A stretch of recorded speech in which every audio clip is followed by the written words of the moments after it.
Mbrëma dhe mirë se erdhët në një tjetër episod të Brandon's Voice, zëri që vazhdon. I ftuari që kam kënaqësinë të prezantoj sot është i njohur për ju nga ekrani. Sigurisht ai është një gazetar, analist, por edhe publicist i njohur. Kam kënaqësinë të kem për të bashkëbiseduar sonte. Përveç të tjera është dhe një njeri të mirë, zotin Aleksandër Çipa. Mirëmbrëma dhe mirë se erdhët. Mirëmbrëma, kënaqësi për mua. Faleminderit që pranuat ftesën. Të meritosh titullin njeri i mirë nuk është e lehtë, apo jo? Por duket se nga imazhi që ju keni lënë në publik, zoti Çipa, e keni merituar këtë titull. Çfarë keni bërë që mendoni që keni fituar këtë cilësi dhe këtë titull në publik? Po, është e vështirë të bësh përcaktime publike për këtë gjë.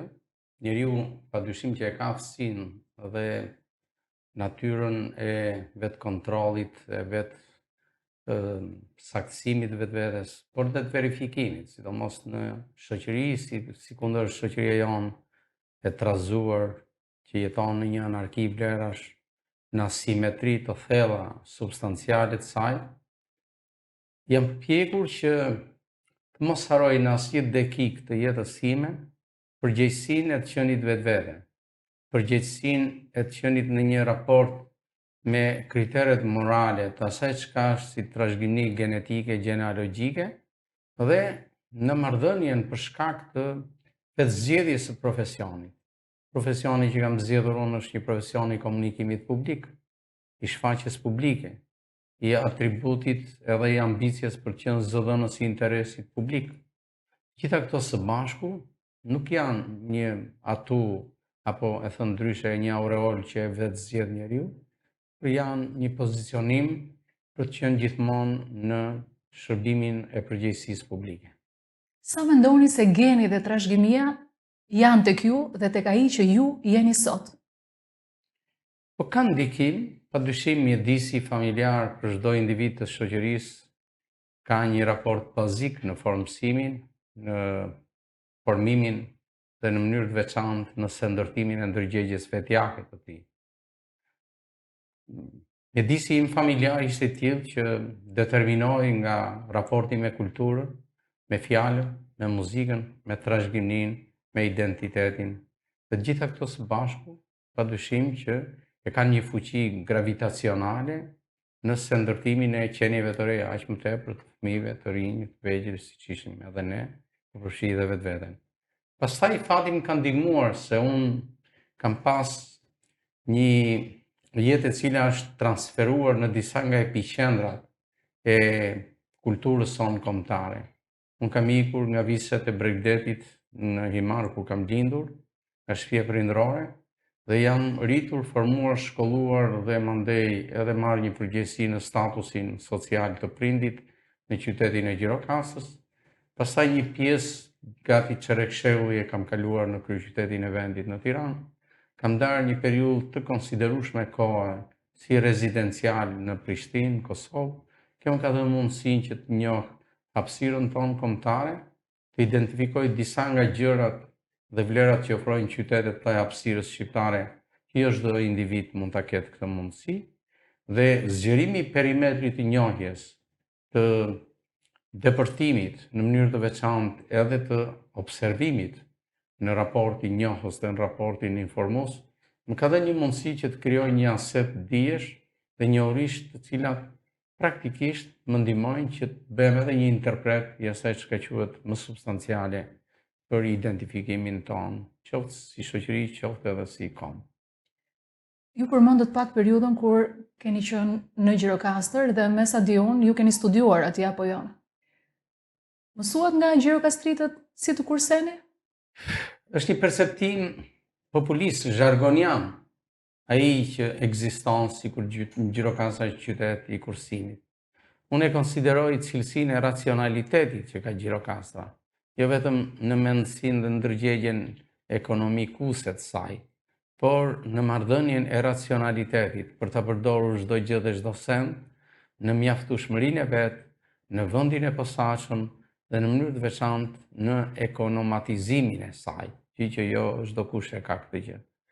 Ndërsa në Gjirokastër nuk gjen kursim, përkundrazi, Gjirokastra e thënë ndryshe, është një qytet që arkitekturën dhe materien më, le të themi, më marginale të saj ka Gurin, por në vetëm një qytet si ai mund të se ndërtohet arkitektura e Gurit dhe aq më tepër të dominojë dhe të jetë kaq imponuese gjuha e Gurit. Në gazetari, zoti Çipa, a është më e vështirë të mbrosh të vërtetën apo veten?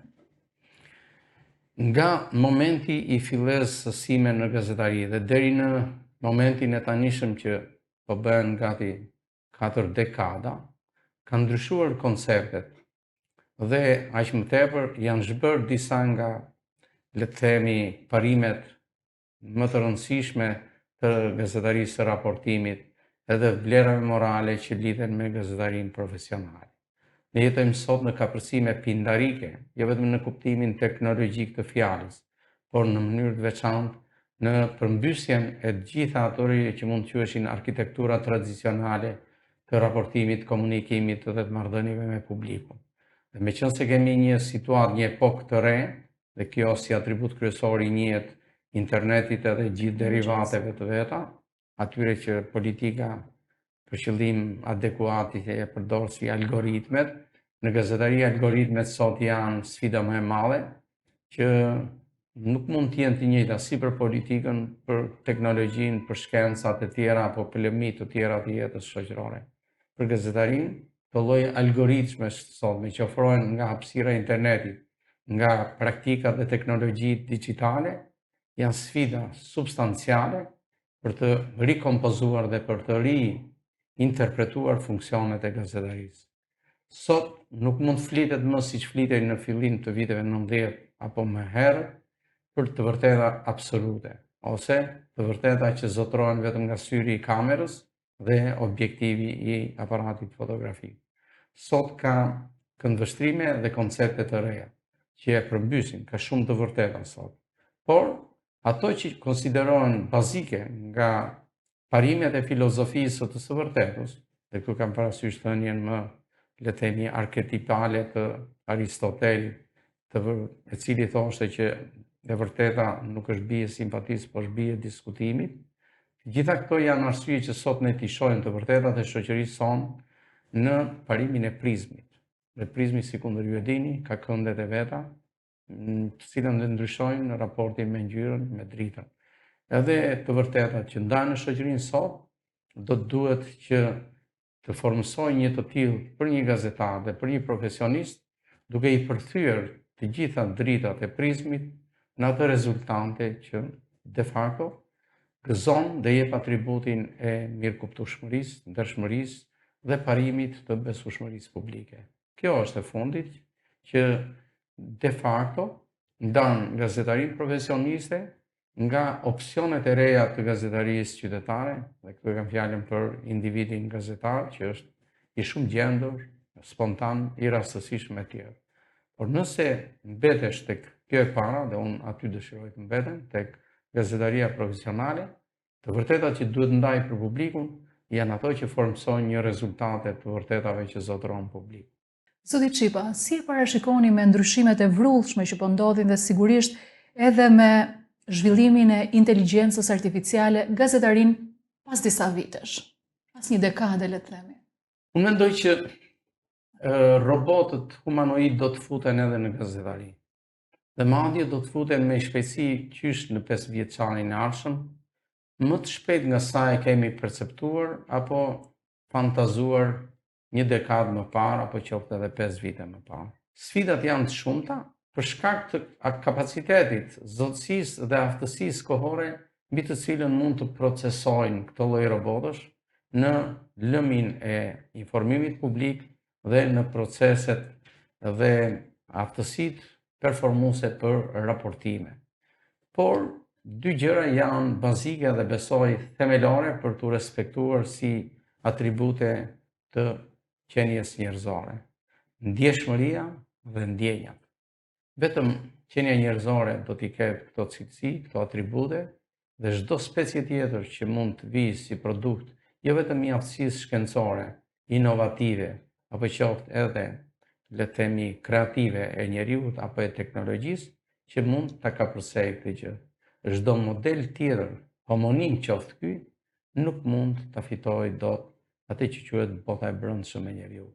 Tek e fundit, sendet nuk kanë shpirt, vetëm qenjet njerëzore e mbartin atë. Cili është ai lajm, zotit Shipa, të cilin ju gjatë karrierës suaj nuk keni dashur ta jepni kurrë? Lajmin për humbjen e babait tim nga jeta. Si çdo njeri kur humbet një familjar, ka një rastësi për të qenë ndoshta reporteri i padëshirueshëm i një lajmi të tillë. Ndërsa në jetën profesionale, padyshim kam pasur shumë raste, unë kam qenë reporter që kam punuar për njëkohësisht dhe për mediat vendore dhe për mediat kombëtare dhe për mediat ndërkombëtare në një periudhë të konsiderueshme të tranzicionit shqiptar, prej vitit 92 deri në 99. Unë kam pas mundësinë të jem një reporter në jug të vendit dhe raportimet më të padëshirueshme për sa i përket traumës së madhe kombëtare, shembjes së shtetit, gjakimit njerëzor, tragjedive etj, kanë qenë në vitin e mbrapsht 97, ku unë kryeja dhe funksionin e reporterit të BBC-s për seksionin shqip. Shumë prej raportimeve të mia të asaj periudhe për ndodhit trondise të Vlorës, të Përmetit, të Tevelenës, të Gjirokastës, janë bërë pjesë të transmetimeve nga shërbimi botror i BBC-s.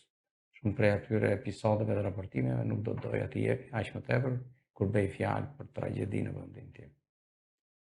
Cili është mësimi më i madh që ju la Lefter Shipa, jo si poet, por si baba? Ai kishte preferencë një pohim të formësuar në një strofë epigramatike ku thoshte: nuk jetoj nga buka, kam jetë nga shpirti. Vritem nga të gjitha, por më shumë nga syri. Kjo lloj reference morale për të ushqyer në jetën e gjallë shoqërore, jo nga stomaku, por nga shpirti dhe mendja, është një mësim që unë e çmoj. Nëse do t'i vinit një notë gazetarisë sot, çfarë note do t'i vinit? Si kundër ju dini, jo gjithë sistemi arsimor e mban në masën e vlerësimit tek nota. Ka kritere dhe njësi të tjera për ta bërë.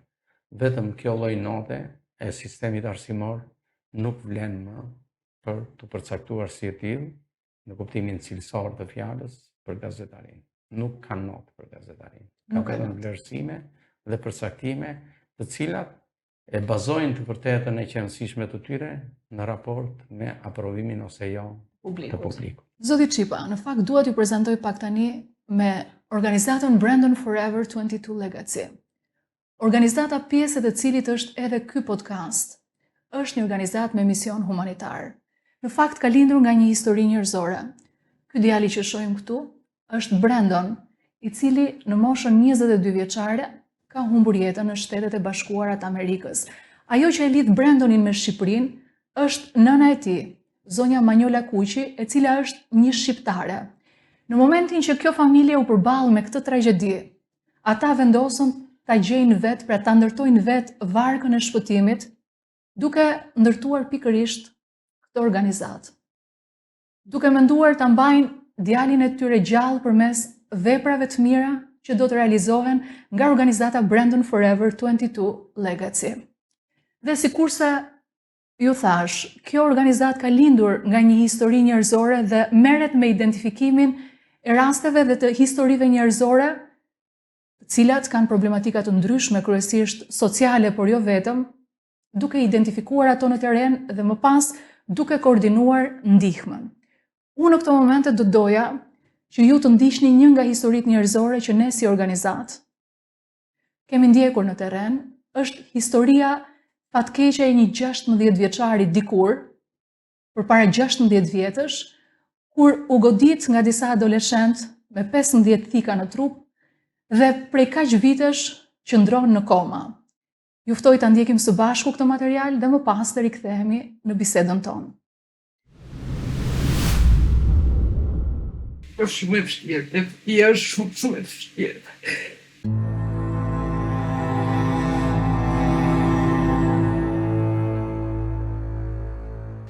Çfarë i ka ndodhur djalit son?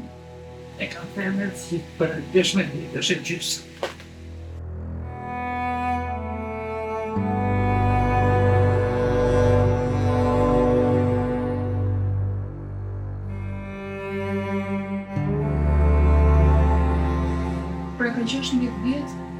nisi jetën kështu. Ushqehet me aparatura? Besoj.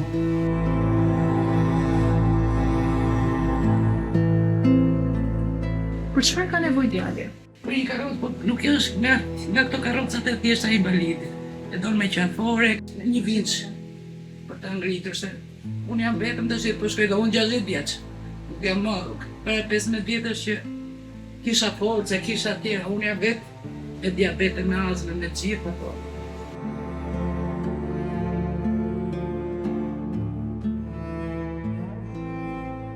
Kishin momente shumë emocionuese. Zoti Çipa, çfarë ndjet teksa pat këtë kronikë të shkurtër? Mund ta nis nga sentimenti njerëzor.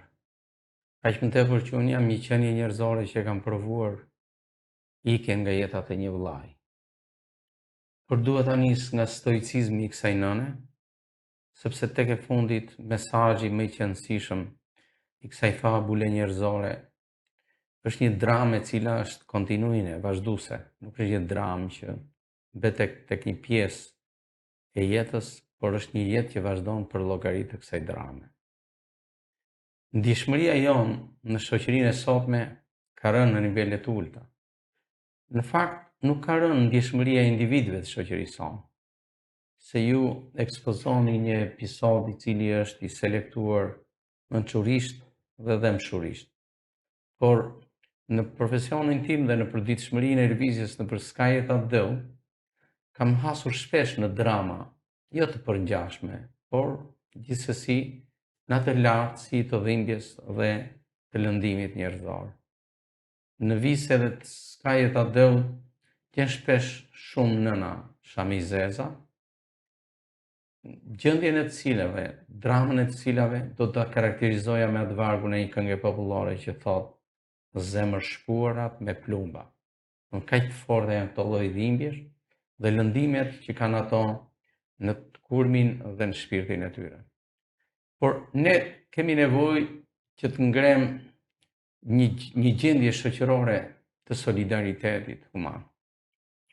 Sepse praktikisht kjo përballet me një kontrast shumë të fuqishëm të mungesës së gjatë gati të gjithë periudhës së tranzicionit dhe post-tranzicionit të shtetit social.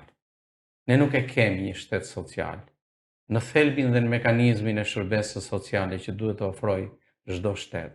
Aq më tepër, kur modeli nuk na mungon sepse ne dim fort mirë, shumë prej shteteve të Bashkimit Evropian, jo vetëm që janë moduli më i shkëlqyer i shteteve sociale, jo vetëm që zotërojnë një institucionalizëm të shërbimit social dhe të ofertës sociale të lartë, por ne nuk rendim dhe fatkeqësisht pavarësisht se ndodhin rotacionet politike, asnjëra nga palët që merr përsipër qeverisjen e vendit nuk e ngrem modelin e shërbesës sociale tek mekanizmi social i shtetit në dispozicion të këtyre rasteve. Shpesh justifikohen jo vetëm administratat publike, por kryesisht administratat specifike të shërbimeve sociale në vendin tonë, se nuk janë kapacitetet qoftë monetare, qoftë logjistike dhe qoftë administrative. Në fakt, ky është një pohim dhe justifikim i rrem, nuk ka të bëjë me pamundësinë tonë. Sot Shqipëria është një shtet modern, pavarësisht nga problemet dhe strukturale që ajo ka. Shqipëria nuk është një shtet që s'ka mundësi financiare dhe donatore për të ofertuar mbi individ që kanë drama të tilla, po përkundrazi. Kjo lidhet me nivelin e lartë të korrupsionit dhe të abuzivizmit me fondet publike. Mungesa e një racionaliteti të strukturimit të institucioneve të shëndetësisë publike dhe kryesisht të institucionalizmit të ndihmës sociale në Shqipëri ka bërë të mundur që ne të sodisim dhe t'i lëmë në fatin e tyre drama të tilla të cilat vazhdojnë në pakohësi. Ajo që mendoj unë na ka munguar dhe vazhdon të na mungoj, dhe që ma shkas edhe të nxjerr si një deduksion nga pasazhi që ju nxorët në insertin e pak më parshëm, ka të bëjë me mungesën e një solidariteti të rrjetit ose të ndryshe të networkut të organizatave të shoqërisë civile në Shqipëri. Ne mund ndërtojmë një solidaritet të tillë për të ngritur jo vetëm një stuhi të reagimit dhe të ndihmesës për këto raste kaq specifike, por për të krijuar edhe një perceptim më të ndryshëm nga ajo për ndjeshmërinë e shoqërisë tonë, sepse de facto ky perceptim për ndjeshmërinë sot ka rënë si asnjëherë tjetër. Nuk mund ta krahasoj. Unë jam një qenie njerëzore që kam jetuar në dy kohë politike në shoqërinë shqiptare. Kohën e para 90-s dhe asaj të sotme. Por, të them të drejtën, asnjë nga dy kohët nuk më ka dhënë mundësinë që të verifikoj pikërisht se sa ndjeshmëri institucionale ka për ndjeshmërinë humane dhe sociale të shoqërisë. Sot ne na duhet të ndërtojmë pikërisht një, le të themi, foltore në kuptimin ose një podium të ri të ekspozimit të ndjeshmërisë dhe të solidaritetit tonë human. Këto na mungojnë. Pse mendoni se kemi arritur të ftohemi kaq shumë? Është e lidhur me shumë arsye. E para, ne shembëm në emër të përmbysjes ideologjike dhe doktrinare infrastrukturën e krijuar në mënyrë dogmatike nga koha e para 90-s. Kjo ishte një qasje e gabuar. Ne duhet t'i ruanim, ose e thënë ndryshe, ta mbronim infrastrukturën publike të shërbesës sociale, shërbesës shëndetësore e tjerë, duke e përmirësuar dhe modernizuar dhe duke e mbajtur atë si një aset i cili duhet kapitalizojmë më tepër dhe të modernizojmë tepër. Ne bëm të kundërtën. Ne i shembëm, i braktisëm dhe i përdosëm ato me idenë iluzionare se do të ndërtonim një gjë tjetër.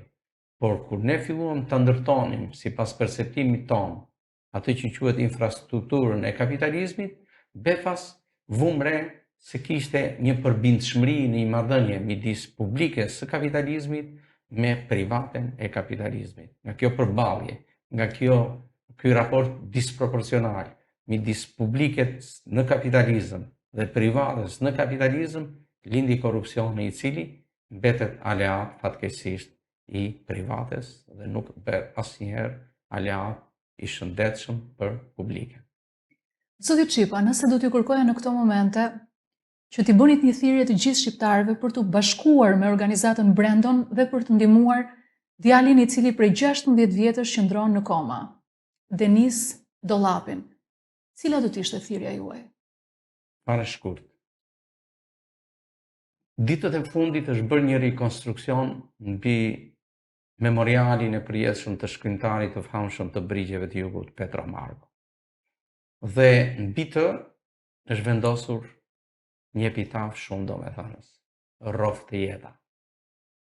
Ne të gjithë duhet bëhemi shërbëtor dhe pse jo, edhe shërbys pozitiv të asaj që shkrimtari e tha, rrof të jeta. Tek individ siç patëm personazhin e insertit tuaj, duhet të triumfoj pikërisht kjo thirrje.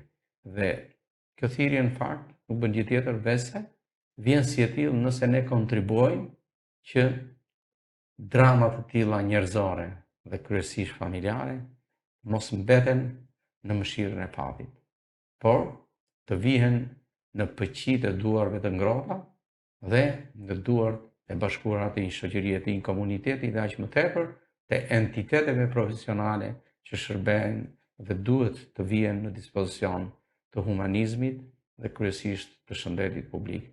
Në jetën dhe në hapësirën tonë publike kemi dramën ose apoteozën e mungesës së kujdesit për shëndetin mendor dhe shëndetin publik.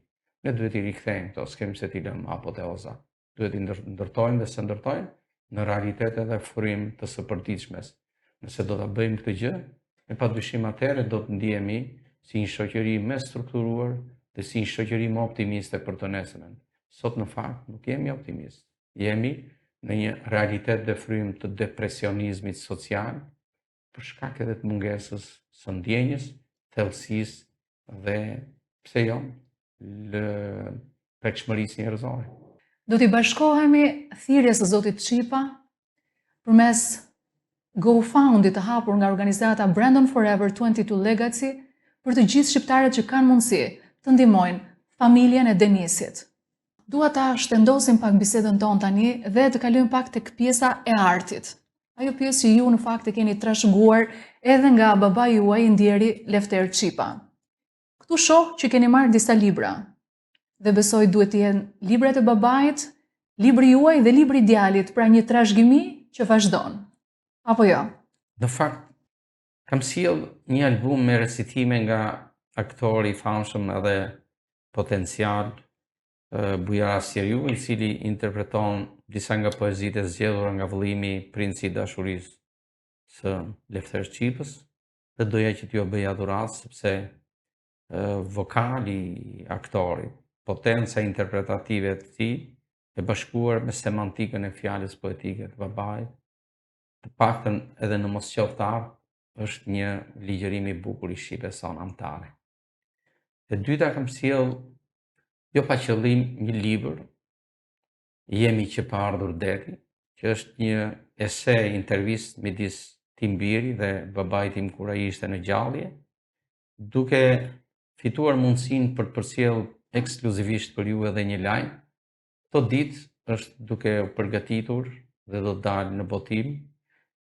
Botimi i dytë i librit Jemi që pa ardhur deti është një rishkrim i kryesisht i eses nga Imbir, i cili jeton në Shtetet Bashkuara të Amerikës prej gati një dekade dhe ka mbaruar aty dhe jeton aty, punon.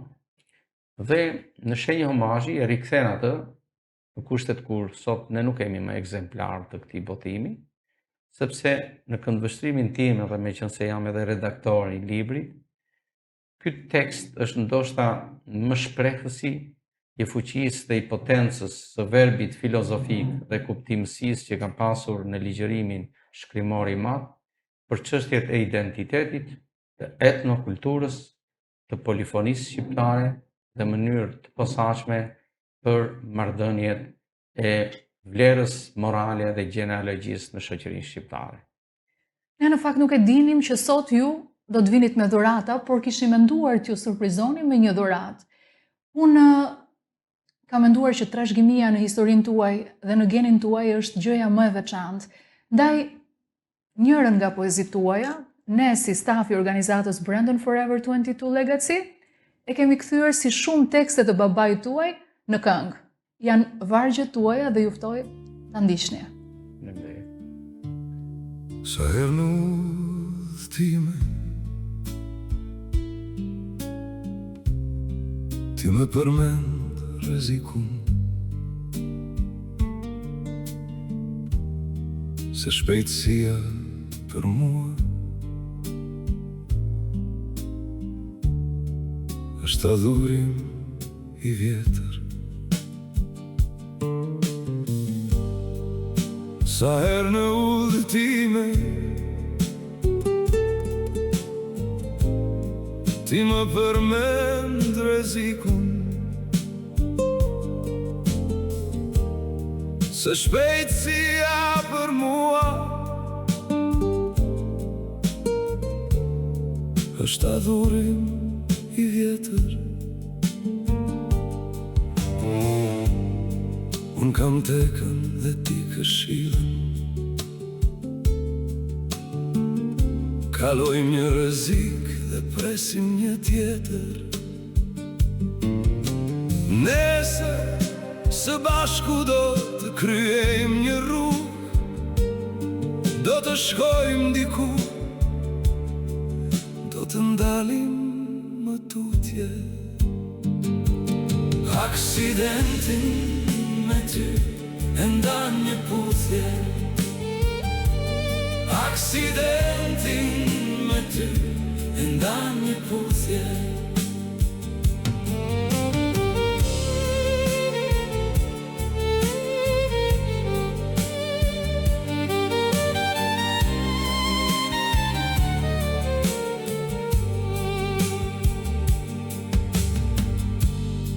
Unë kam tekën dhe ti këshillën, kalojmë një rrezik dhe presim një tjetër. Sa herë në udhëtime ti më përmend rrezikun, se shpejtësia për mua është adhurim i vjetër. Së bashku do të kryejmë një rrugë, do të shkojmë diku,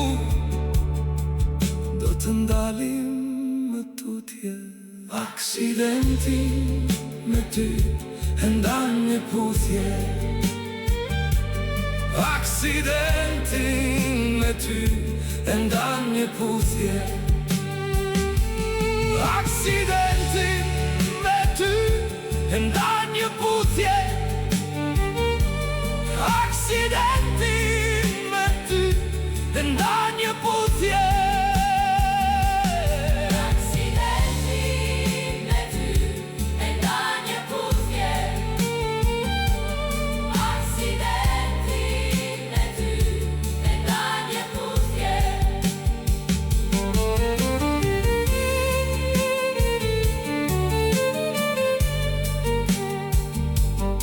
Aksidenti me ty e ndan një puthje. Shumë faleminderit. Ishte surprizë e jashtëzakonshme. Edhe dua ta falenderoj kush e ka përgatitur këtë dhe aq më tepër kush e ka krijuar, sepse janë nga ato rastet ku raporti midis muzikës edhe tekstit duhet të prodhojnë imazhin. Ky është një moment që mendoj që ja ka dalë në mënyrë të shkëlqyer të krijojë asociacionin e asaj çka unë kam pas si tekst. Faleminderit shumë. Është kënaqësi dhe është një dhuratë nga organizata Brandon Forever 22 Legacy për ju. Faleminderit shumë. Le të mbetet ky një kujtim i bukur, por do doja gjithashtu t'y pyesja. Në poezitë që shkroi babai juaj, Zoti Lefter Çipa, a ka një poezi që ju është dedikuar ju? Ka një që ka botuar ke vëllimi Këngët e Kroqeranit, që në fakt nuk është drejt për së drejti për mua, por atëri kishte ardhur në jetë Imbir Akri, i cili në kuptimin e emrit të tij ka një lidhje dhe një histori. Si ku ndodh në traditën tonë lokale, emrat e personave që shkojnë në amshim nuk duhet të shuhen. Dhe Imbir mbarte emrin e vllait tim. Dhe kështu që kur ai erdhi në jetë, i ndërgjegjshëm se do të bëj mbartës i emrit të tij, i mati kushtoi një poezi dhe ajo është e botuar. Pa dashur t'ju emocionoj. Uroj që djalit ketë jetën e gjatë Faleminderit. dhe të festoj 100 vjetorin. Cila ka qenë historia e vllait tuaj? Është e dhimbshme, një histori mos ta më mirë ta kapërcejnë. Kam pas mundësinë ta rrofej, ka qenë një histori tragjike në periudhën e viteve 80. Unë nuk kam qenë gjimnazist në Gjirokastër kur ka ndodhur ajo histori tragjike në Imar. Ne flisnim pak më parë për shtetin social. Një vllai humbi jetën në rrethan tragjike nga pamundësia për pasur një ndërhyrje emergjente të spitalit, të mjekëve etj. Prandaj unë i besoj çdo dhimbje njerëzore dhe aq më tepër rastit që ju e ekspozuar në emisionin ose në bashkëbisedimin tonë. Zoti Çipa, nëse ju do t'ju linit sot një mesazh shqiptarëve, një mesazh aktual, cili do t'ishte ai? Unë hyn në kategorinë e individëve që e duan në mënyrën më logjike atë dheun shoqërinë, kombin, identitetin tim. Dhe madje për nga raporti antropologjik i vetvetes e përfshi dhe kategorizoj vetveten te logjistët, jo tek empatikët apo emocionalët. Ne jemi një vend shumë i bekuar. Ne jemi një popull që kemi krijuar në rrethana ekzistenciale, peshë fundamentale, kulturore, trashëgimie, historike dhe pasurore, si askush tjetër nga kombet fqinjore dhe nga vendet e shoqëritë e tjera. Fatet përcaktohen nga vetë fati, nuk përcaktohen nga individi dhe nga kombet. Dhe kjo është arsye pse ne sot kemi të gjitha mundësitë dhe duhet të kemi gjithë të drejtën të shërbejmë kësaj devize. Nuk është një retorik kjo. Unë hynë kategorinë e personave që kam lëvizur shumë në përballë dhe vazhdoj të lëviz, sepse udhëtimin e kam pasionin tim. Po unë e di ta bëj diferencën dhe bëj nga pozicioni i një individi që tashme ka kapërcyer gjysmën e shekullit dhe mjaftueshmërisht për të fituar peshën specifike të gjykimit dhe mjaftueshmërisht për të krijuar një referencë të arsyetimit në raport me ato që ka shohim përreth. Dhe si të tillë, në kushtet kur fati ynë social nuk është më në dorën tonë dhe nuk është më në administrimin tonë, duhet të kthehemi tek pikërisht tek referenca të tilla, siç janë vlerat, identiteti, pasuritë, trashëginia, kur them pasuritë në kuptimin pikërisht shpirtëror. Unë kam lindur në një shtëpi të fjalës dhe në një shtëpi të muzikës polifonike shqiptare. Dhe jo vetëm aq, se i madh ka bërë tekstet e këngëve qytetare vlonjate, kështu që unë nuk kam rënë thjesht tek pjesa e tradicionalizmit rural, por jam dhe ke pjesa e tradicionalizmit urban. Të gjitha këto i shikoj nga një pozicion i formimit tim profesional dhe kulturologjik që bjep mundësinë që të vetë krenohem mjaftueshmërisht dhe në mënyrë toksore, jo në mënyrë fluturake, për ato që ka ofrohet nga identiteti dhe tipologjitë e kombit tonë kulturor. Unë besoj se në jetën tuaj ju keni mirënjohje për shumë njerëz, por nëse sot do të jepnit një mesazh mirënjohjeje, kujt do t'ja jepni atë? Ma ta në dy prindërve të mi, padyshim, unë mirënjohjen time kam për mësuesët dhe pedagogët e mi të Gjirokastrës. I shmoj shumë dhe do t'ju blatoj mirënjohjen time deri në momentin kur unë ka përcej në amshim. Sepse ata ishin më shumë se perimetri i adell tim dhe ishin më shumë se sa një hapësirë e kozmopolitazizmit qytetar dhe kulturor që më ofruan në procesin formues dhe në procesin nxënës që pata si nxënës, si gjimnazist dhe mandej edhe si student. Do doja që të ndaleshim në një nga poezitë e babait tuaj. Unë e kam thënë, po do ta them sepse është një episod që më ka ngel në kujtesë nga 97. Unë atëherë bëja një udhëtim pothuajse të përditshëm nga Gjirokastra në Vlorë, duke kaluar nga zona e Bregdetit dhe rrallë kalonim nga Ballshi që vinim përmes Fierit në Vlorë. Në një pasdite, i mate përjetoj shumë në 97. Duke qenë një romantik kombëtarist, duke qenë një shkrimtar, një artist dhe një adedashës si ai, e përjetonte shumë dramën e shtetit shqiptar të shembjes. Dhe në kushtet dhe në sjelljen e një bohemsie prej artisti, e gjeta një ditë të mposhtur nga alkooli edhe nga tymi i duanit. Kuptohet që kur e gjeta në atë pozitë, u likështova dhe ai në atë moment nuk isha bashkë me një koleg që punonte për një media ndërkombëtare. Nuk më erdhi rënd fare nga kolegu, sepse unë e dija shumë mirë se çfarë surprize do të më dhuronte pas atij momenti i madh. Unë gjitëm në shtëpinë tonë, në himar. Në momentin që e mori veten pas 2 minutash, na kërkoi ndjes, hyri në shtëpi, nuk kaluan më shumë se 7 minuta, 8 minuta, dhe shikojmë ne u shfaq komplet me kostum të ri, siç rinte me kravatë që rinte zakonisht ai. Dhe më thotë, ma Sander, të lutem bëj një kafe. Ja bëra kafe. Dhe pasi e sova, më tha, të lutem, tha, shkruaj. Unë e kuptova, ai do të më thoshte një poezi.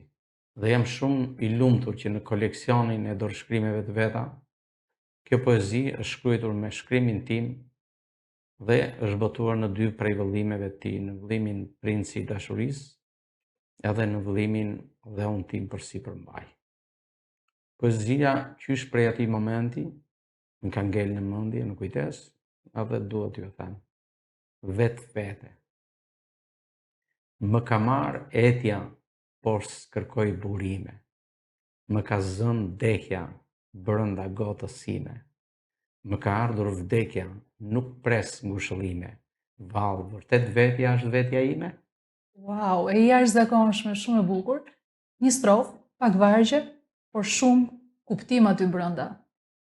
Ndërkohë që pasaj ka disa poezi dhe poema testamentale, kryesisht poema O shokë vdeksha nga kënga, që është vërtet një gjë shumë e bukur, apo poema Llaj Çobani në Paris, që gjithashtu janë dy, le të themi, poema në vargje, që në fakt mund të quhen edhe tregime në vargje, që nëse do futemi pasaj tek interpretimi filologjik, ajo na merr shumë kohë dhe do një emision tjetër. Tjetër. Ju keni folur gjithashtu edhe për një muze që keni dashur të ngrihni atje në Imar. E keni realizuar këtë projekt, zoti Çipa? Faleminderit që më pyet. Në fakt nuk e kam mbyllur, po e ngrem në Pilur, aty ku Imad kryej atë që ai e quante me krenari, kryevepra ime dhe jetës ime është grupi i Pilurit. Është grupi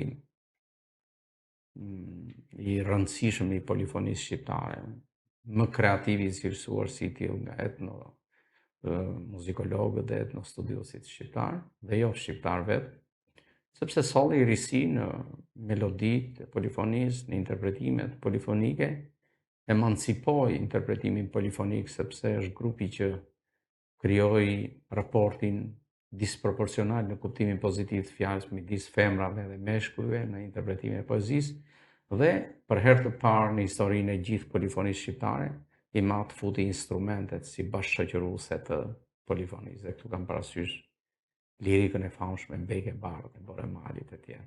Pra këto janë të gjitha një arsye që në gjalli unë dhe ja premtova këtë projekt.